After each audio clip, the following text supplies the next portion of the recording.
Olivier Vatine le tout premier cycle. Il y avait même 2 bouquins de prévus seulement à l'époque. Olivier avait cette idée d'une mercenaire. Voilà, on s'était influencé des romans de William Gibson et puis aussi évidemment de Philippe K. Dick.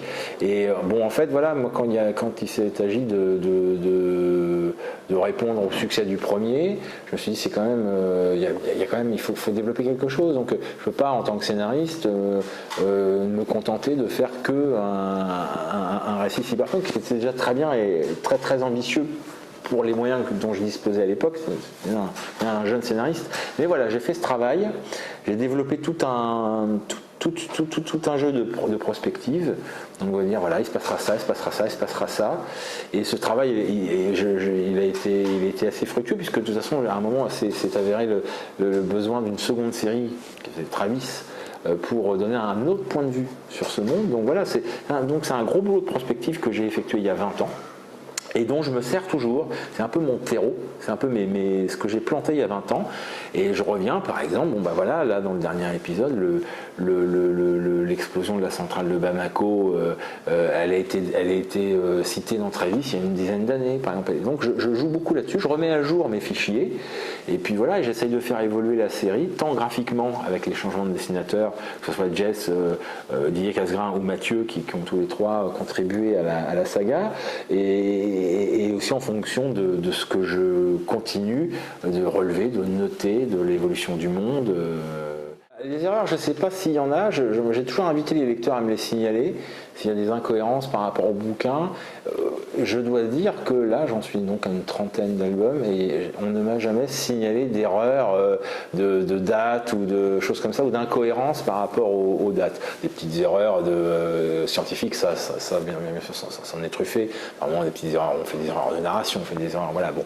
Mais les erreurs vraiment purement sur le déroulé, comme la timeline, on va dire, en bon anglais, non, il n'y en a pas, a priori. En tout cas, si les gens en trouvent, je serais ravi de les corriger. Ce que je fais, je suis rigoureux, je ne vais pas me vanter, mais voilà, j'ai un fichier bien tenu. Quand il y a une information importante, je rentre cette information. Volonté de rupture, moi quand j'ai repris au tome 9, quand j'ai repris le dessin au tome 9, c'était plutôt rester dans la continuité, mais sans non plus chercher à faire de la copie de Jess. Donc, non, c'était essayer de rester dans l'esprit de la série, dans l'esprit graphique de la série, mais pour en avoir discuté avec Jess après coup, parce qu'on ne s'était pas rencontrés à l'époque de la reprise, mais on s'est croisés à une autre occasion bien plus tard, et on a eu l'occasion de discuter, et je me suis rendu compte qu'on avait quand même des filiations graphiques similaires, des influences, des sources d'inspiration qui étaient quasiment les mêmes. Donc, le dessin, je pense qu'on a un dessin malgré tout très différent, qui nous est personnel chacun, mais avec des influences qui ressortent. Donc il y a quand même une continuité, j'espère en tout cas, entre son travail. C'est pas simple parce que c'est des personnages que j'ai connus, enfin pour les personnages de Travis et de Carmen, je parle pas de Code McCallum qui est venu après, mais c'est des personnages de Carmen et de Travis, je les ai connus aussi en tant que lecteur au début, donc il y a forcément l'envie, enfin c'est très délicat de dessiner un personnage qu'on a aimé en tant que lecteur. Après, il fallait que je reste quand même dans la ressemblance. C'est pas évident parce qu'on est plus, au début en tout cas, j'étais très peu sûr de mon trait, donc c'était une ressemblance. Ils n'étaient pas vraiment incarnés, je les connaissais pas suffisamment. Là, je commence vraiment à les connaître, à en avoir fait pas le tour, mais en tout cas mieux les saisir, mieux les cerner. Et non, c'est du plaisir justement. Et là encore plus de mélanger les différents personnages, les différentes séries. Moi, en fait, depuis le départ, depuis le premier Travis, en fait, donc à l'époque, il y avait deux Carmen qui avaient paru, le premier Travis. En fait, je suis dans un développement d'un monde possible, voilà. C'est une option, voilà. Et donc, ce monde-là, je le développe, moi, au niveau des événements, au niveau je structure les histoires, mais c'est aussi une collaboration avec différents graphistes, puisque il est impossible aujourd'hui de dire à un dessinateur, écoute, on va monter quelque chose, ça va durer 20 ans, 30 ans, et tu vas voir à la fin, on va avoir 40 bouquins, puis ça va être cohérent. Voilà, ce boulot-là, on ne peut pas l'envisager avec un seul dessinateur. C'est rigoureusement impossible, d'une part, parce que ça serait bien prétentieux de proposer ça à quelqu'un. Voilà.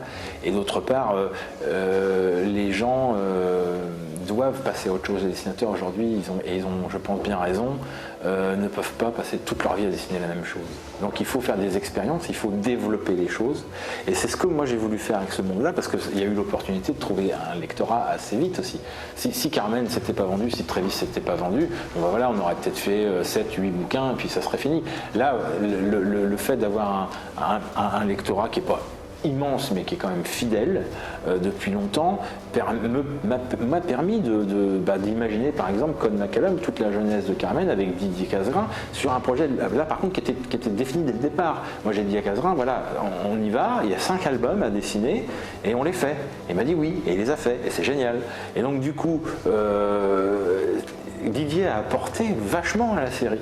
Il a créé des personnages, il a créé des ambiances, il a mis en scène avec sa sensibilité, parce que moi j'invente pas tout, on est à 50-50, donc les designs, Fred Blanchard au tout début a beaucoup aidé Jess a amené sa patte, Christophe Kay est arrivé sur Travis, il a inventé les iguanes avec moi, donc tout ça aujourd'hui c'est une espèce de monde dans lequel moi c'est des ingrédients dans lesquels j'aime puiser et je pense que pas mal de lecteurs y prennent aussi plaisir, mais voilà, c'est plus un monde en développement pour moi, plus que des séries qui se chevauchent, quoi. C'est énormément de plaisir à continuer à développer ces univers-là. Difficile quand même de me dire aujourd'hui que j'ouvrirai d'autres séries. Parce que, d'une part, il ne faut pas non plus exagérer. Voilà. Carmen et Travis aujourd'hui me suffisent à continuer. Donc là, avec Christophe, on a repris Travis, on est reparti sur un cycle d'au moins 3 bouquins. Voilà, c'est ça, c'est en chantier. Il y a le chantier avec Mathieu qui est toujours en cours. Il y a ça, ouais, les scènes d'action, mais il n'y a pas que ça, c'est justement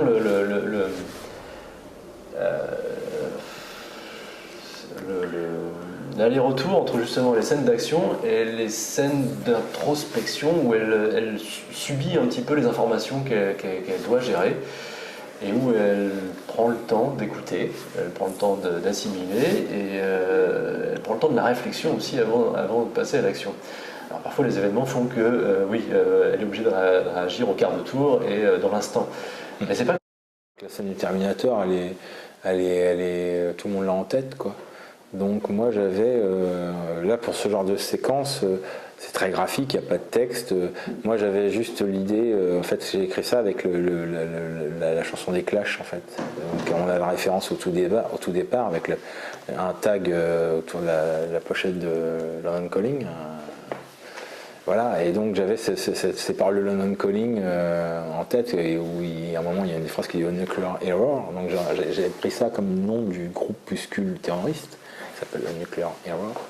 Et donc voilà, à partir de là, il fallait développer du feu, des gens balayés. Et effectivement, on sait très bien que les effets d'une explosion atomique, ils sont quasiment toujours les mêmes. C'est-à-dire des corps qui est une combustion instantanée des corps, tellement c'est chaud. Donc voilà, en fait, moi, en tant que scénariste, ça m'a pas du tout intéressé d'écrire ça. Les 2 pages, je pense que c'était plus un travail pour le dessinateur, donc lui indiquer, voilà, il y a cette idée-là, elle est saugrenue, moi ça me prend 3 secondes à écrire, montre en main, et lui il en a pour 10 jours de boulot. À 50 ans qu'à 30, forcément il y a 25 ans. Voilà. Moi j'ai évolué dans ma vie, j'ai commencé Carmen, j'étais beaucoup plus jeune que les personnages, je suis beaucoup plus vieux, mais ça compte forcément. En réalité on parle toujours de son présent dans une œuvre. Qu'on fasse de l'historique, sauf si on fait un travail universitaire rigoureux qui ne demande aucune fantaisie, mais à partir du moment où on est dans la fantaisie, comme on l'est tous en BD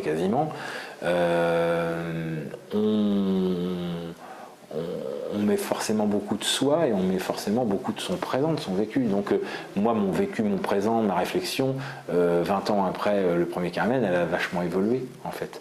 Donc aujourd'hui, oui, il y a 20 ans, j'avais une espèce de conscience écolo, je pense. Aujourd'hui, j'ai la conscience vraiment des grands phénomènes et des grands dangers qui planent sur l'espèce humaine.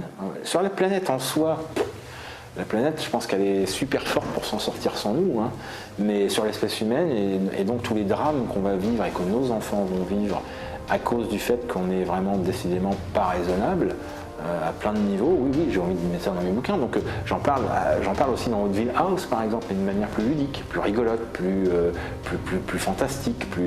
Dans Carmen et Travis, qui ont toujours des séries un peu premier degré, avec des contenus géopolitiques, bah oui, j'essaye de mettre mon petit grain de sable, mais enfin, Mathieu va donner son avis là-dessus. Moi, je pense que malheureusement, les livres s'adressent souvent à des convaincus.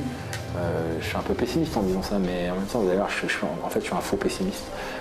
Les livres s'adressent à des convaincus, donc il y a un tas de gens qui trouvent que les idées écolo dans Carmen, c'est vachement sympa, mais ça ne va pas convaincre forcément les gens de le devenir, parce qu'ils le sont déjà. Donc, en revanche, les livres nous servent, nous, les auteurs, à être des vecteurs pour rencontrer le public jeune, notamment donc d'aller travailler dans les écoles, d'aller travailler dans les prisons, d'aller travailler, voilà. Et ça, aujourd'hui, moi, c'est ça qui m'importe.